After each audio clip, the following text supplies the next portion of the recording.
Hello friends, welcome to crazy G का trick. तो आइए डेली करंट अफेयर्स की सीरीज को आगे बढ़ाते हैं और आज के इस वीडियो में हम 25 सितंबर 2023 के सभी करंट अफेयर्स को एक एक करके यहाँ पर डिस्कस कर लेते हैं। वीडियो में एंड तक बने रहिएगा। वीडियो पसंद आए तो वीडियो को लाइक और शेयर कर दीजिएगा। आज के करंट अफेयर का सबसे पहला क्वेश्चन देखिए। हाल ही में घोषित टाइगर रिजर्व वीरांगना दुर्गावती टाइगर रिजर्व किस राज्य में स्थित है? तो वीरांगना दुर्गावती टाइगर रिजर्व की अगर हम बात करें तो ये मध्य प्रदेश राज्य में स्थित है। आंसर ए हो जाएगा। हाल ही में इसे टाइगर रिजर्व घोषित किया गया है। देखिए, मध्य प्रदेश में सागर जिले में स्थित नौरादेही अभ्यारण्य और दमोह जिले में स्थित रानी दुर्गावती अभ्यारण्य को मिलाकर वीरांगना दुर्गावती टाइगर रिजर्व बनाया गया है। इसके संबंध में एमपी गवर्नमेंट के द्वारा हाल ही में एक नोटिफिकेशन को जारी किया गया है। ये मध्य प्रदेश का 7वां टाइगर रिजर्व है और इसके अलावा देश का 54वां टाइगर रिजर्व है। रानी दुर्गावती टाइगर रिजर्व मध्य प्रदेश के सागर, दमोह और नरसिंहपुर जिले में फैला हुआ है। इसका कुल क्षेत्रफल 2339 वर्ग किलोमीटर है।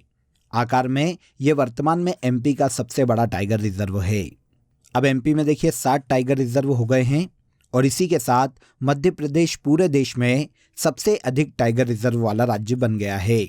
इसके बाद दूसरे नंबर पर महाराष्ट्र है, जहां पर 6 टाइगर रिजर्व वर्तमान में मौजूद है।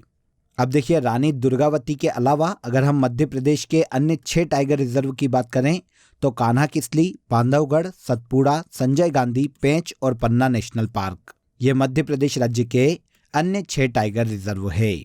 अब एमपी का 7वां टाइगर रिजर्व वीरांगना दुर्गावती टाइगर रिजर्व बनाया गया है। देखिए दोस्तों, अगर आपको मंथली करंट अफेयर्स की डिटेल पीडीएफ लेना है तो आप रूट एप्लीकेशन या क्रेजी जीके ट्रिक एप्लीकेशन से डाउनलोड कर सकते हैं। साथ ही आप वीडियो के कमेंट बॉक्स में भी लिंक दिया हुआ है, जहां से क्लिक करके आप ले सकते हैं। इन मंथली करंट अफेयर्स पीडीएफ में देखिए पूरे मंथ के जो सबसे ज्यादा एग्जाम रिलेवेंट क्वेश्चन होते हैं उन क्वेश्चन को यहाँ पर डिटेल के साथ प्रोवाइड किया गया है, जो एग्जाम के लास्ट टाइम रिविजन में आपको बहुत हेल्प करता है। तो एक बार जरूर क्लिक करें। चलिए आगे बढ़ते हैं। सेकेंड क्वेश्चन देखिए। हाल ही में किस राज्य के किरीटेश्वरी गांव को भारत के सर्वश्रेष्ठ पर्यटन गांव का पुरस्कार मिला है? तो किरीटेश्वरी गांव, जो कि किरीटेश्वरी एक शक्तिपीठ के नाम पर है फ्रेंड्स, ये पश्चिम बंगाल राज्य में स्थित है। आंसर डी हो जाएगा। हाल ही में इसे देखिए भारत के सर्वश्रेष्ठ पर्यटन गांव का पुरस्कार दिया गया है। किसने दिया? तो ये सेंट्रल गवर्नमेंट के टूरिज्म मंत्रालय के द्वारा दिया गया है।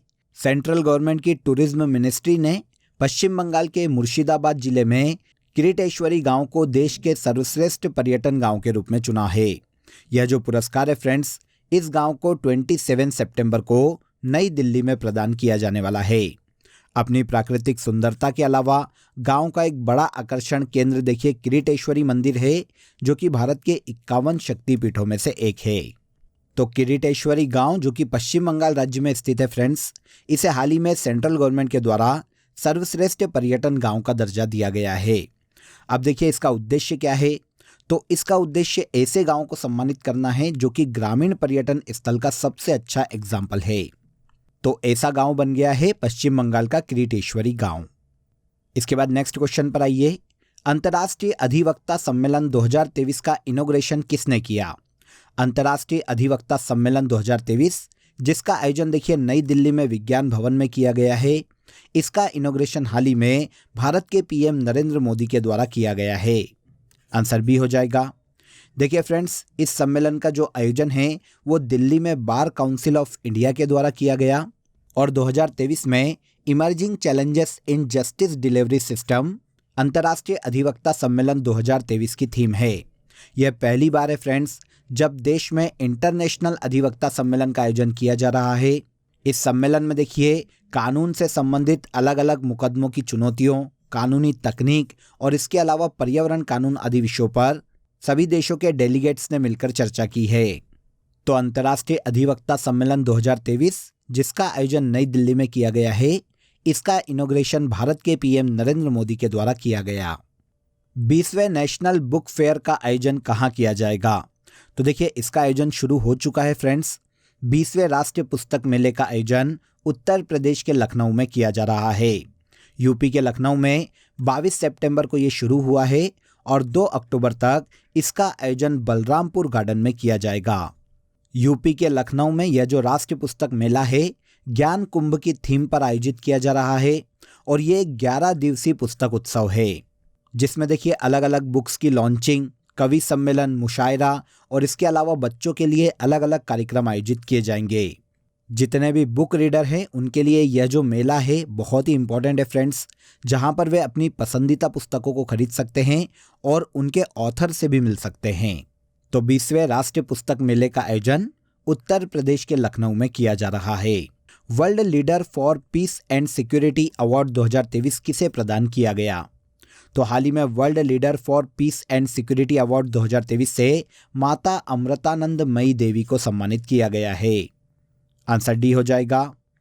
माता अमृतानंदमयी देवी देखिए एक स्पिरिचुअल मदर है फ्रेंड्स, जिन्हें हाल ही में बोस्टन ग्लोबल फोरम और Michael Dukakis Institute for Leadership and Innovation की तरफ से World Leader for Peace and Security Award 2023 के लिए चुना गया है। माता अमृतानंदमयी देवी को वैश्विक शांति, आध्यात्मिकता और करुणा में उनके योगदान के लिए, समाज सेवा और मानव सेवा में उनके योगदान के लिए इस पुरस्कार से सम्मानित किया जाने वाला है। तो माता अमृतानंदमयी देवी को world Leader for Peace and Security Award 2023 से सम्मानित किया जाएगा।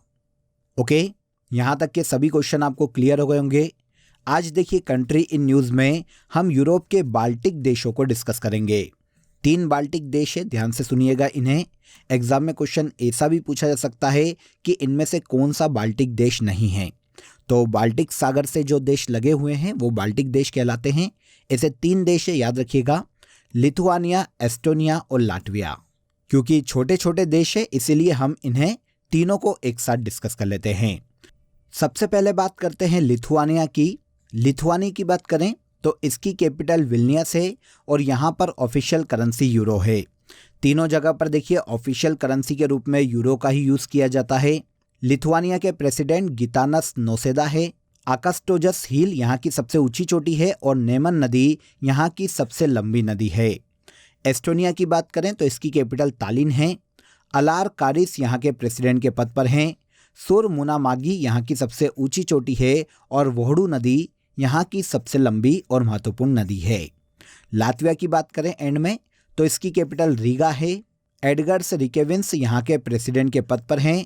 गाइजी कॉलन्स हिल्स यहाँ की सबसे ऊंची चोटी है और गोजा नदी यहाँ की सबसे लंबी और महत्वपूर्ण नदी है। तो ये तीनों ऐसे देश है फ्रेंड्स जो कि बाल्टिक देश कहलाते हैं। छोटे छोटे देश है इसीलिए इनमें हमें फैक्ट भी कम देखने को मिले हैं। नेक्स्ट क्वेश्चन देखिए, हाल ही में राजस्थान के किस शहर में गांधी वाटिका का लोकार्पण किया गया है? गांधी वाटिका का इनॉग्रेशन देखिए राजस्थान के जयपुर में हाल ही में किया गया है। महात्मा गांधी की स्मृति में राजस्थान की कैपिटल जयपुर में गांधी वाटिका का इनॉग्रेशन किया गया। अब देखिए यह जो वाटिका है 14,500 वर्ग मीटर क्षेत्र में 85 करोड़ रुपए की लागत से बनाई गई है। इम्पॉर्टेंट इसलिए है क्योंकि यह देश का पहला ऐसा म्यूजियम है जहां पर हेलोग्राफिक टेक्नोलॉजी का इस्तेमाल करके गांधी जी की तस्वीर बोलती हुई दिखाई देती है। वैसे डिजिटल और नवीन तकनीक पर आधारित ये जो गांधी वाटिका है इसके 3 महत्वपूर्ण हिस्से हैं। इसके पहले हिस्से में अंग्रेजों का भारत आगमन और इसके अलावा गांधी जी का दक्षिणी अफ्रीका प्रवास को दर्शाया गया है। दूसरे हिस्से में गांधी जी ने अंग्रेजों के खिलाफ किस प्रकार से आंदोलन किए, कैसे देश को अंग्रेजों से बचाया, इसका प्रदर्शन किया गया है। और तीसरा जो हिस्सा है वो पुस्तकालय, सेमिनार हॉल या फिर कॉन्फ्रेंस हॉल के रूप में बनाया गया है, जिसमें राजस्थान से गांधी जी से जुड़ी जितनी भी कहानियां हैं उनके प्रदर्शन को लगाया गया है। नई पीढ़ी को गांधी जी के दर्शन करवाना, उनके आदर्श सिखाना, उनकी शिक्षा से प्रेरित करना, ये इस गांधी वाटिका का मुख्य उद्देश्य है।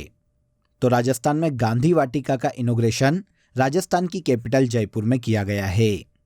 प्रथम भारत इंडोनेशिया ऑस्ट्रेलिया त्रिपक्षीय समुद्री अभ्यास में भारत की ओर से किस युद्धपोत ने भाग लिया? तो सबसे पहले तो देखिए ये जान लीजिए कि यह पहला त्रिपक्षीय समुद्री युद्धाभ्यास है जो कि भारत, इंडोनेशिया और ऑस्ट्रेलिया के मध्य में हिंद प्रशांत महासागर के क्षेत्र में आयोजित किया गया है, जिसमें भारत की ओर से INS सह्याद्री ने भाग लिया है। आंसर बी हो जाएगा। हिंद और प्रशांत महासागर में सुरक्षा के उद्देश्य से देखिए भारतीय नौसेना के स्वदेशी निर्मित युद्धपोत INS सह्याद्री ने रॉयल ऑस्ट्रेलियन नौसेना और इंडोनेशियाई नौसेना के जहाज़ों और विमानों के साथ मिलकर त्रिपक्षीय समुद्री साझेदारी अभ्यास में भाग लिया है। तीनों सेनाओं के मध्य में आपसी साझेदारी को मजबूत करना, हिंद प्रशांत क्षेत्र को विकसित करना और इस क्षेत्र में शांति स्थापित करना इस त्रिपक्षीय युद्धाभ्यास का मुख्य उद्देश्य है। INS सह्याद्री की बात करें तो जैसा कि अभी हमने बात की, यह स्वदेशी रूप से डिजाइन और निर्मित युद्धपोत है फ्रेंड्स, जिसे मझगांव डॉक लिमिटेड मुंबई के द्वारा निर्मित किया गया है। आगे आते हैं, भारत के पहले लाइट हाउस फेस्टिवल का आयोजन किस राज्य में किया जा रहा है। देखिए, ऐसे जो फेस्टिवल है नॉर्मली गोवा राज्य में आयोजित किए जाते हैं।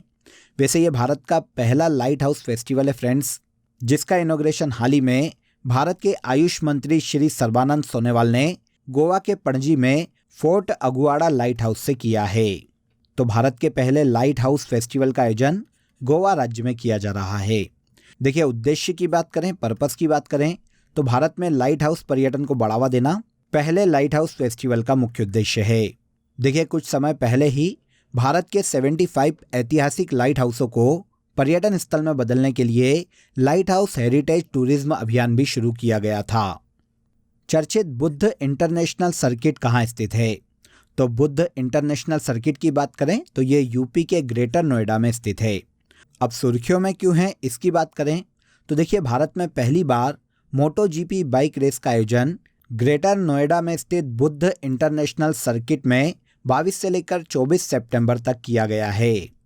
इस चैंपियनशिप का नाम देखिए पहले इंडियन ग्रांड प्रिक्स था फ्रेंड्स, जिसे बाद में बदलकर MotoGP कर दिया गया है।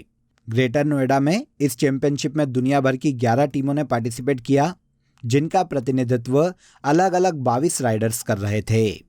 वैसे हमारा क्वेश्चन बुद्ध इंटरनेशनल सर्किट पर है, तो ये भारतीय मोटर रेसिंग सर्किट है फ्रेंड्स, जो कि उत्तर प्रदेश के ग्रेटर नोएडा में स्थित है। तो बुद्ध इंटरनेशनल सर्किट, जो कि हाल ही में मोटर रेस के कारण सुर्खियों में रहा है, उत्तर प्रदेश के ग्रेटर नोएडा में स्थित है। इसके बाद आज के करंट अफेयर का सबसे लास्ट क्वेश्चन देखिए, हाल ही में PM नरेंद्र मोदी ने यूपी के किस शहर में अंतर्राष्ट्रीय क्रिकेट स्टेडियम का शिलान्यास किया है। तो प्रधानमंत्री नरेंद्र मोदी, आप सभी जानते हैं कि यूपी के वाराणसी से लोकसभा के सांसद हैं, इसीलिए यहीं पर अंतर्राष्ट्रीय क्रिकेट स्टेडियम का शिलान्यास हाल ही में PM नरेंद्र मोदी के द्वारा किया गया, जिसकी कुल लागत देखिए 451 करोड़ रुपए आने वाली है। वाराणसी का ये जो क्रिकेट स्टेडियम है, भगवान शिव से जुड़ी अलग अलग वस्तुओं जैसे त्रिशूल, बेलपत्र या डमरू की थीम पर बनाया जा रहा है और इसी के साथ ये यूपी का तीसरा इंटरनेशनल क्रिकेट स्टेडियम होगा। यूपी के कानपुर में ग्रीन पार्क क्रिकेट स्टेडियम और लखनऊ में अटल बिहारी वाजपेयी इकाना स्टेडियम पहले से ही 2 क्रिकेट स्टेडियम हैं। अब तीसरा यूपी के वाराणसी में निर्मित किया जा रहा है, जिसका शिलान्यास हाल ही में भारत के PM नरेंद्र मोदी ने किया है। क्लियर? तो यहाँ पर देखिए हमने 25 सितंबर 2023 के सभी करंट अफेयर्स को डिटेल में समझ लिया। अब आ जाइए आज की फैक्ट शीट में हम वर्ल्ड की जो गुप्तचर संस्थाएं हैं अलग अलग देशों की, उनको एक बार जान लेते हैं, क्योंकि यहाँ से एक ना एक क्वेश्चन हमें एग्जाम में देखने को मिलता है। तो सेंट्रल एक्सटर्नल लेजर डिपार्टमेंट चीन की खुफिया एजेंसी है। Australian Security and Intelligence Organisation के नाम से आपको समझ में आ जाएगा कि ये ऑस्ट्रेलिया की खुफिया एजेंसी है। KGB GRU रूस की खुफिया एजेंसी है। इसके बाद ब्यूरो ऑफ स्टेट सिक्योरिटी दक्षिण अफ्रीका की खुफिया एजेंसी है। MI जिसे मिलिट्री इंटेलिजेंस कहा जाता है, वेरी इंपॉर्टेंट, काफ़ी एग्जाम में पूछी गई है। Special Branch Joint Intelligence Organisation, ये यूनाइटेड किंगडम की खुफिया एजेंसी है। और ISI पाकिस्तान की खुफिया एजेंसी है। तो ये ऐसी गुप्तचर संस्थाएं हैं जो कि हमें अक्सर एग्जाम में देखने को मिलती है। इंडिया के बारे में आप सभी जानते हैं, रॉ और IB खुफिया एजेंसी है भारत की। अब आ जाइए लास्ट डे के सेशन में जो करंट अफेयर हमने डिटेल में समझा था उसे हम एक बार यहाँ पर रिवाइज कर लेते हैं। पहला देखिए, चर्चित नागोर्नो काराबाख विवाद आर्मेनिया और अजरबैजान के मध्य में देखने को मिलता है। विश्व कुश्ती चैंपियनशिप 2023 में भारतीय महिला पहलवान अंतिम पंघाल ने ब्रॉन्ज मेडल अपने नाम किया है। चौथे नदी उत्सव का आयोजन नई दिल्ली में किया जा रहा है। इसके बाद हाल ही में नृत्यांगना डॉक्टर सरोजा वेदनाथन का निधन हो गया, जो कि भरतनाट्यम से संबंधित है। Norman E. बोरलॉग पुरस्कार 2023 डॉक्टर स्वाति नायक को दिया जाएगा। प्रमिला मलिक हाल ही में ओडिशा विधानसभा की पहली महिला विधानसभा अध्यक्ष बनी है। इसके बाद 128 संविधान संशोधन विधेयक 2023 महिला आरक्षण बिल से संबंधित है। हाल ही में कनाडा के फ्रेजर इंस्टीट्यूट द्वारा जारी की गई विश्व की आर्थिक स्वतंत्रता रिपोर्ट 2021 में भारत को 87 रैंक पर रखा गया है। चर्चित उपन्यास वेस्टर्न लेन चेतना मारू का उपन्यास है। ये वेस्टर्न लेन है, करेक्ट कर लीजिएगा, चेतना मारू का उपन्यास है। इसके बाद लास्ट देखिए, वर्ल्ड राइनो डे हर साल 22 सितंबर को मनाया जाता है। तो ये ऐसे करंट अफेयर हैं जिन्हें हमने लास्ट डे के सेशन में डिटेल में समझा था। अब आज के लिए आप सभी के लिए क्वेश्चन ऑफ द डे है, किस संविधान संशोधन द्वारा मतदान की आयु को 21 वर्ष से घटाकर 18 वर्ष किया गया था?